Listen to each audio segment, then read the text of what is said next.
বন্ধুরা, এটা হলো গিয়াসউদ্দিন আউলিয়ার মাজার।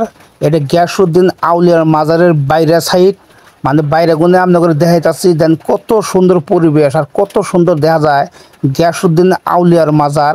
এটা হাজো পুয়ামুক্কা গিয়াসউদ্দিন আউলিয়ার মাজার। আমি ক্লিয়ার আপনাদের দেখাইতেছি বাইরে সাইডটা, একদম ক্লিয়ার দেখামু। আর আপনারা যে গড়গুনার দেখতেছেন, এই গড়গুনার মধ্যে মানুষ রাইতে থাকে। মানুষের বিভিন্ন জায়গার দূরে গুনে মানুষ আহেরা এই ঘরে মানুষ থাকে রাইতে 2 দিন 3 দিন 4 দিন করেও পর্যন্ত এই ঘরে মানুষ থাকে। এনে খাওয়া দাওয়ার থালি বাসন, রান্না বাড়ি করা থালি বাসন সব আছে। খালি আপনারা খালি চাল ডাল আনবেন আর এই ঘরের মধ্যে থাকবেন আর খাওয়া দাওয়া করবেন, এত সুবিধা আছে। এটা হলো গিয়াসউদ্দিন আউলিয়ার মাজারের গুনে নামে যাওয়ার রাস্তা। আর এনে লেট্রিন বাথরুম সব আছে, খুব সুবিধা। এই যে আমি দেখাইতেছি এনে লেট্রিন বাথরুম, একেবারে গাও ধোয়া পানির সুবিধা অনেক ভালো। এটা হলো রাস্তা, এই রাস্তাও পাকা, মানে কোনো জায়গায় কাঁচা নাই।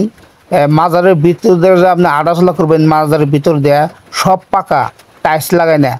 এত সুন্দর পরিবেশ।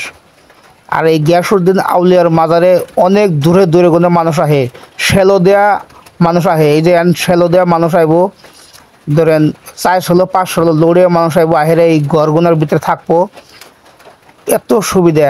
আপনারা সবাই এই গিয়াসউদ্দিন আউলিয়ার মাজারে আইবেন।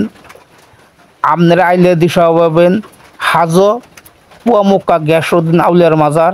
আপনারা আইবেন, আহার পরে আপনারা বুঝবেন যে না, মাজারটা কত সুন্দর পরিবেশ আর কত সুন্দর। এই রেডে হলো মাজারের দুপের রাস্তা পাকা। এনে ধরেন দোকান খামার সব আছে, আপনাদের ধরেন কিনাকাটা খাওয়া অনেক সুবিধা। এই দুপ দেও দোকান খামার আছে, আপনার কোনো কষ্ট হবো না এই গিয়াসউদ্দিন আউলিয়ার মাজারে। এটা হাজো